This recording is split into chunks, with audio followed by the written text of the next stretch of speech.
macam-macam diagram. Satu yaitu ada diagram batang. Diagram batang atau balok adalah data yang berbentuk persegi. Panjang dengan lebar persegi panjang sama dengan tinggi batang. Batang berbeda sesuai dengan jumlah frekuensi masing-masing batang atau kelasnya, yaitu diagram batang dilengkapi dengan dua sumbu, yaitu sumbu X atau apsis dan sumbu Y atau ordinat, yang menjelaskan mengenai label kelas atau kelompok dan frekuensi masing-masing kelas. Yang kedua yaitu ada diagram garis. Diagram garis adalah diagram yang dibentuk oleh ruas-ruas garis yang menghubungkan titik-titik perpotongan sumbu X dan 4 sumbu Y pada sebuah bidang kartesius. Sama seperti grafik batang, sumbu X dan sumbu Y terdiri dari atas bilangan-bilangan yang sifatnya konstan di satu sumbu dan bilangan-bilangan yang sifatnya berubah-ubah, atau misal frekuensi di sumbu lain. Grafik garis paling tepat untuk menggambarkan data yang bertujuan untuk menjelaskan perkembangan atau perbuatan suatu kuantitas kejadian dari satu waktu ke waktu.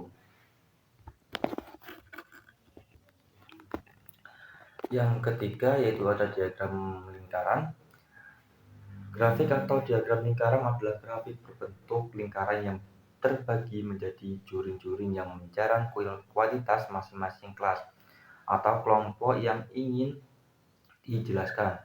Bagian-bagian juring atau diagram lingkaran dapat dijelaskan di dalam bentuk persen atau derajat. Yang bagian keempat yaitu diagram gambar atau piktogram. Diagram gambar atau piktogram itu juga dikenal sebagai piktograf. Bagan ikon, bagan gambar atau bagan unit bergambar adalah jenis representasi data yang menggunakan serangkaian ikon berulang untuk memvisualisasikan data sederhana. Yang kelima yaitu diagram peta atau kartogram. Kartogram atau peta statis adalah diagram data yang menggambarkan pemetaan demografi seperti jumlah penduduk, wilayah dataran tinggi atau rendah, gunung berapi, mata pencarian, dan hasil sumber daya alam.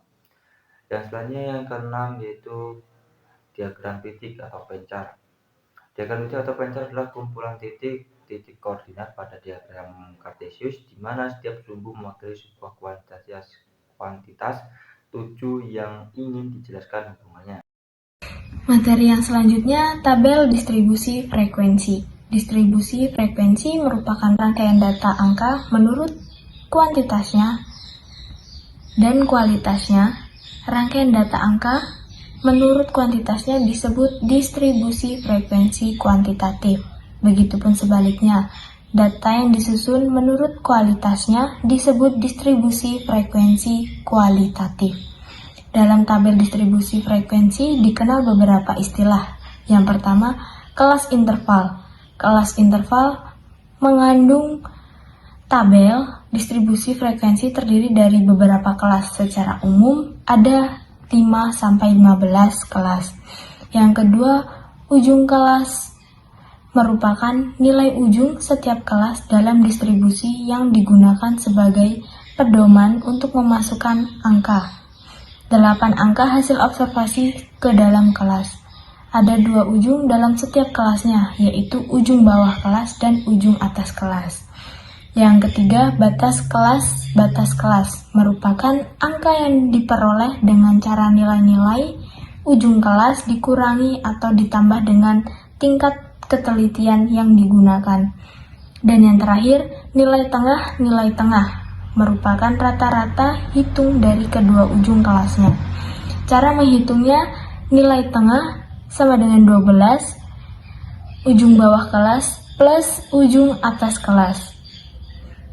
Yang terakhir, panjang kelas merupakan angka yang diperoleh dari perbedaan selisih antara kedua batas kelasnya. Ada mencari mean, median, modus dengan beberapa rumus. Yang pertama, mean. Mean adalah nilai tengah pada suatu kelompok data yang diperoleh dari penjumlahan keseluruhan data pada suatu kelompok dibagi dengan banyaknya data.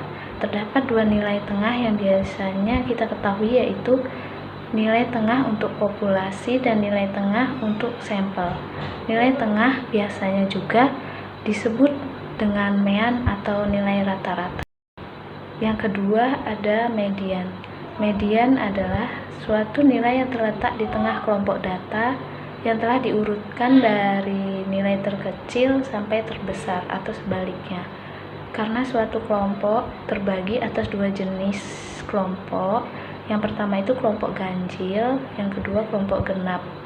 Maka terdapat dua solusi yang menentukan median yang dapat digunakan untuk kasus tersebut. Menentukan median untuk data ganjil yaitu urutkan kelompok data-data dari nilai terkecil sampai dengan nilai terbesar atau sebaliknya.